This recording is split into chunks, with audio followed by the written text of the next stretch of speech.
आज जो मैथ का टर्म है पिछली बार जो हमने फॉर्मूला पढ़ा था वो पढ़ा था ए क्यूब प्लस बी की क्यूब। आज जो हमारा फॉर्मूला चलेगा वो चलेगा ए की क्यूब माइनस बी की क्यूब, क्योंकि एलजेब्रिक जो हमारा फॉर्मूले है सभी हम सभी पर सवाल करना सीख रहे हैं। जो हमारा टॉपिक है एलजेब्रिक का, हमने ए प्लस बी का होल स्क्वायर, ए माइनस बी का होल स्क्वायर, ए स्क्वायर माइनस बी स्क्वायर, ए प्लस बी की क्यूब, ए माइनस बी की क्यूब, ए प्लस बी प्लस सी का होल स्क्वायर, ए की क्यूब प्लस बी की क्यूब में से अब हमारा जो फॉर्मूला है वो हमारा ए की क्यूब माइनस बी की क्यूब चलेगा। तो इसमें सबसे पहले फर्स्ट नंबर पर वही जो भी हम सवाल करना शुरू करेंगे, पहले फॉर्मूला लिखेंगे।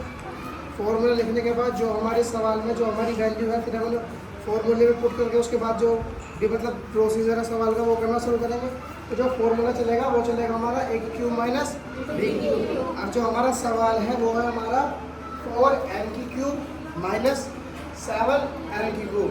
आप इनको ए भी मान सकते हो, यानी कि 4m तो हो गया ए और 7m क्या हो गया बी, तो यानी कि ए की क्यूब माइनस बी की क्यूब। तो ए की क्यूब माइनस बी की क्यूब का फॉर्मूला क्या होता है, सबसे पहले वो लिखेंगे ए की क्यूब माइनस, उसका फॉर्मूला होता है वो होता है A minus B square plus B square plus B. अब एक चीज़ का आप ध्यान रखना, जो पहले हमने फॉर्मूला पढ़ा था ए की क्यूब प्लस बी की क्यूब, जब हमने वो फॉर्मूला लिखा था उसमें लास्ट में माइनस ए भी आया था, जबकि वो फॉर्मूला कैसा था प्लस का। और ये जो ये फॉर्मूला वो कैसा है माइनस का, और इसमें कैसा आया प्लस का। तो जैसे हमने ए प्लस बी का होल स्क्वायर बनाना सीखा था तो उसी तरीके से यहाँ पर प्लस आता है और वहाँ पर माइनस। तो हमने फॉर्मूला लिख दिया। अब जो हमारी ए बी की वैल्यू है वो ए बी की वैल्यू हम पुट करेंगे, उसके बाद जो हमारा आंसर आएगा वो लिखेंगे। तो सबसे पहले लिखेंगे ए माइनस बी, तो ए की वैल्यू कितनी है 4m, बी की वैल्यू 7, यानी कि ए माइनस बी। उसके बाद ए स्क्वायर क्या है, यानी कि 4m का square plus B square. B की वैल्यू कितनी है हमारी 7m, तो यानी कि 7m का स्क्वायर प्लस ए बी। ये कितना है हमारा 4m, ये कितना है हमारा 7m, तो ए 4m इंटू 7, जो हमारी वैल्यू थी हमने फॉर्मूले में पुट कर ली। उसके बाद जो भी इसमें मल्टीप्लाई होगा या स्क्वायर होगा उसके बाद स्क्वायर करके फिर इसमें आगे का प्रोसीजर देखेंगे वो क्या होगा। तो 4m माइनस के 7, ये तो ऐसे ही रहेगा क्योंकि a माइनस बी शुरू में हमें दिया है। अगर लास्ट में होता तो फिर हम उसकी मल्टीप्लाई करते, तो यानी कि 4m 4 माइनस 7m, ये तो ऐसे ही रहेगा। 4 का स्क्वायर क्या होता है 60, और जब m का हम स्क्वायर करेंगे तो यानी कि m स्क्वायर होगा, और जब m की क्यूब करेंगे तो m की क्यूब होगा, यानी कि m स्क्वायर करेंगे तो यानी कि 60m स्क्वायर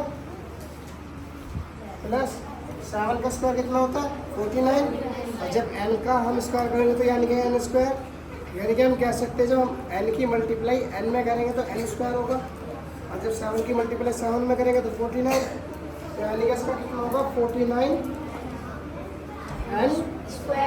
स्क्वायर प्लस है तो प्लस। अब लास्ट में क्या है हमारा ए बी, यानी कि ए के मल्टीप्लाई में क्या है बी। तो जब हम 4 की मल्टीप्लाई 7 में करेंगे तो 7 4 जा 28, 7 4 जा 28, और जब n की मल्टीप्लाई m में करेंगे तो m या n m, तो यानी कि हम m की मल्टीप्लाई जब n में करेंगे तो m n, तो समझ में आया। तो उसके आगे कोई और प्रोसीजर नहीं, तो इसीलिए हमारा जो आंसर होगा वो यही होगा, ठीक है ना। अगर ये a माइनस बी जो है अगर ये यहाँ ना होगा लास्ट में होता तो जो 28mn है फिर उसकी हम मल्टीप्लाई करते a माइनस बी में, अगर ये लास्ट में होता, लेकिन ये शुरुआत में, तो यानी कि जो हमारा आंसर होगा वो ऐसे ही होगा। इसके बाद जो बेसिक चलेगा, यानी कि इसमें तो सीधा लिखा हुआ है कि 4m 7m, ऐसे न होकर इनकी क्यूब भी लिखी हुई हो सकती है।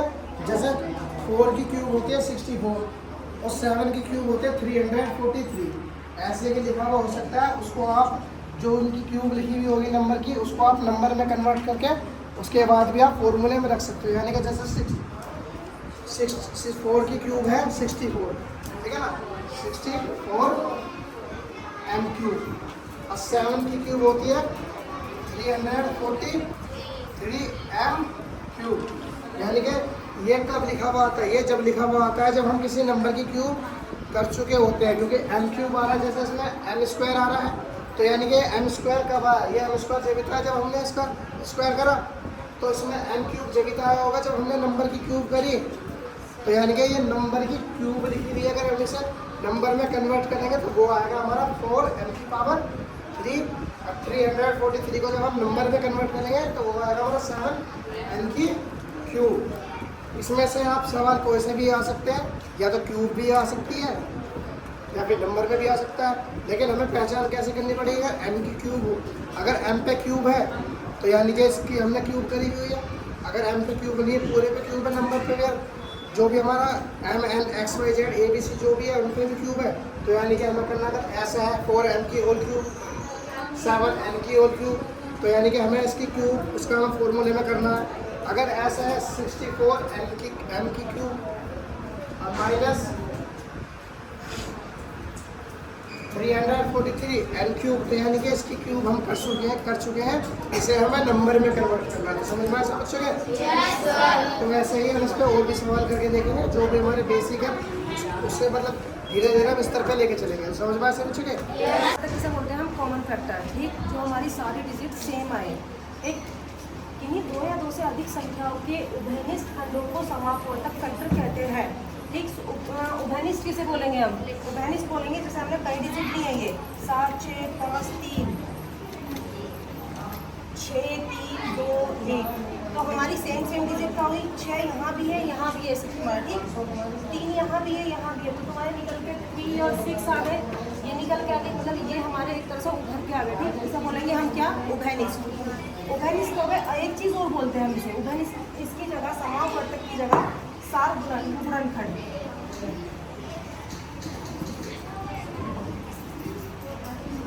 सार गुणनखंड किसे बोलते हैं? जैसे अभी दिखाया था सेम डिजिट, ठीक। एग्जाम्पल में दिखाऊँ, हमें निकालना है 8 की डिजिट, मतलब 8 और हमें निकालनी है 6 की निकालो, या फिर निकालो 10 की, ठीक है।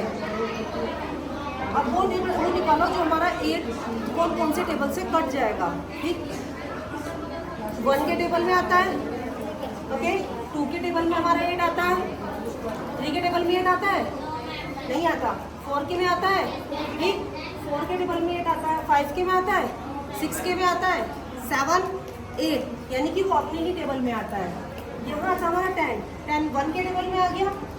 2 के टेबल में 10 आता है, आता है।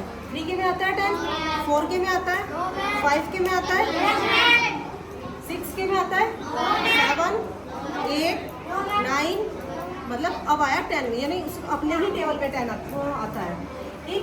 इसका हमें क्या बनाना है? कॉमन फैक्टर निकालना है। कॉमन फैक्टर क्या होगा? इसमें भी 2 है, इसमें भी 2 है, क्लियर। और कोई इसमें कॉमन फैक्टर है? Yes ma'am. कौन सा है? 1, वेरी गुड, ठीक। 1 और 2 कॉमन फैक्टर निकल के आ गया। तो इसको हम 3 तरह से बोलेंगे, एक समापवर्तक यानी कि सेम, ठीक। दूसरा उभयनिष्ठ, जो हमारे दोनों निकल के आए, मतलब उभर के आए, ठीक। तीसरा हम इसे बोलेंगे सार गुणनखंड, सेम, बिल्कुल सेम डिजिट, ठीक है। तुम्हारी और डिजिट जैसे 18 24, अब बताओगे 18 कौन से टेबल में आता है? 2 के में आता है, 1 के में आता है, आता है अपने टेबल में। पहले छोटी डिजिट से लेके चलेंगे हम। 1 के में आता है, 2 के में भी 18 आता है, 2 9 जा 18, 3 के में आता है, 3 के में भी आता है, 3 6 जा 18, 4 के में 18 आता है, 4 के में नहीं आता, फिर 5 के में आता है, नहीं आता, 6 के में आता है, 6 3 जा 18, 7 आता है, 7 के में 8 9, वेरी गुड, 10, आगे किसी भी टेबल में 18 नहीं आता, सिर्फ अपने ही टेबल में 18 आएगा, ठीक। 18 की टेबल में 18 आएगा। ओके 24 आता है हमारा। 24 अब एक तो 1 के टेबल में है, 1 के टेबल में हमें सारी डिजिट आती है। तुम 1 से लेके 100 तक की कोई भी डिजिट ले लो, तुम्हारी 1 के टेबल में आनी ही आनी है। ये नहीं है कि तुम्हारी 64 या कुछ भी है तो ये 1 के टेबल में नहीं आएगी। 1 से लेके कोई भी डिजिट हो आगे तक कितनी ही, वो 1 के टेबल में आनी ही आनी है। क्यों? क्योंकि तुम्हारा अगर तुम किसी चीज़ की मल्टीप्लाई 1 से करो तो वही आंसर आएगा। क्लियर है? 24 हमारा 1 के में आ गया, 2 के में 24 आता है, 3 के में आता है 24, 24, 4 के में आता है, 5 के में आता है, नहीं आता, 6 के में, 7, 8, 9, 10, 11, 12 के में आता है। अब 12 से आगे अगर हम 13 को लेंगे, 13 2 26, तो इसके बाद 24 नहीं आएगा, तो वो अपने ही टेबल में आएगा। तो 24 के ही टेबल में आएगा। तो इसमें हमें निकालना है कॉमन फैक्टर।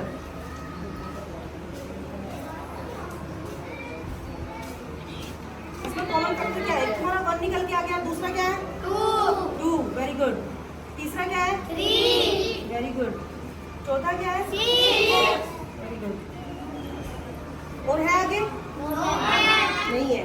तो हमारा कॉमन फैक्टर कौन सा निकल के आ गया? 1, 2, 3, 6।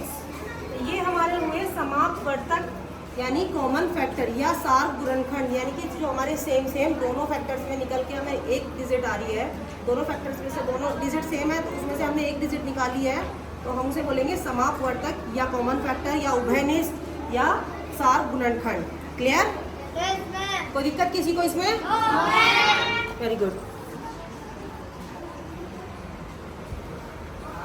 अशुद्ध को शुद्ध करना यानी कि करेक्ट था इनकरेक्ट।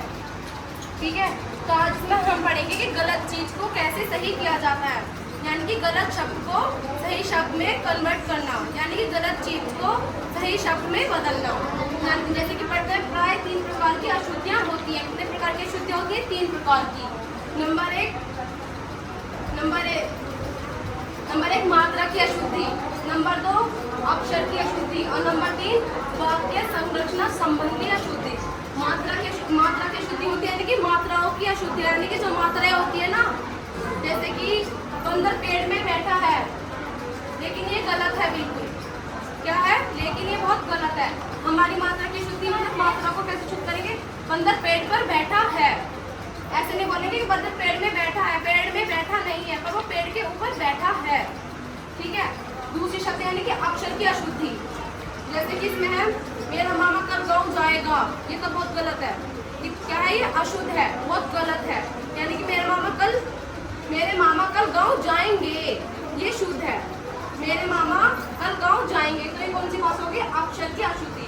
और वाक्य संबंधी यानी कि जो हमारी लैंग्वेज से बोले गए शब्द होते हैं, यानी कि हमारे मुंह द्वारा निकले हुए शब्द, वो भी एक प्रकार की अशुद्धि होते हैं कि हम अपने से बड़ों से या अपने से छोटों से किस तरह की लैंग्वेज का प्रयोग करें, शुद्ध में या अशुद्ध में। आप अपने मम्मी पापा से कभी भी बात करते होगे तो ये तो बोलेंगे मम्मी जी, ये पापा जी, या बोलेंगे या फिर कुछ अदर वर्ड में बोलेंगे कि आप उनकी बात नहीं सुनते या कुछ नहीं करते। तो उसी चीज़ के बारे में इसमें बता रखा है, यानी कि शुद्ध और अशुद्ध। जैसे कि बंदर पेड़ में बैठा है, बंदर पेड़ पर बैठा है, तूने कहाँ जाना है? तूने कहाँ जाना है? किसी से बोलेंगे कि तूने कहाँ जाना है, अपने भाई से या बहन से, ये तो बोलेंगे आप कहाँ जाओगे, तुम कहाँ जाओगे। अपने से बड़ों से बोलेंगे कि आप कहाँ जा रहे हो, तुम कहाँ जाओगे, कहाँ जा रहे हो, यही तो बोलोगे। फिर बोलोगे कि तूने कहाँ जाना है, दीदी तूने कहाँ जाना है, दीदी तू कहाँ गई है, ऐसे थोड़ी बोलोगे तो गलत है ना। और ये ऐसे कि कपड़े अलमारी पर रख दो, कपड़े अलमारी पर रखोगे नहीं, मम्मी जी कपड़े अलमारी में रख दो, तो हम सही वर्ड सही लैंग्वेज का यूज करेंगे। जैसे कि इसमें दे रही है कुछ मात्राएं, यानी कि अशुद्ध और शुद्ध। जैसे कि रुपया थोड़ी बोलोगे, रुपए बोलोगे। गुरु को गुरु बोलेंगे, मात्राओं को ठीक करेंगे। जैसे कि नौकर थोड़ी बोलोगे, नौकर। प्रतिरक्षा नहीं, ये गलत है, तो होता है प्रतिरक्षा।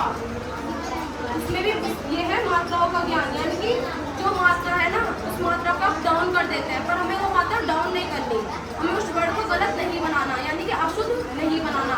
उसी मात्रा को हमें ऊपर की ओर ले जाना है, सही मात्रा को सही ढंग से बोलना है।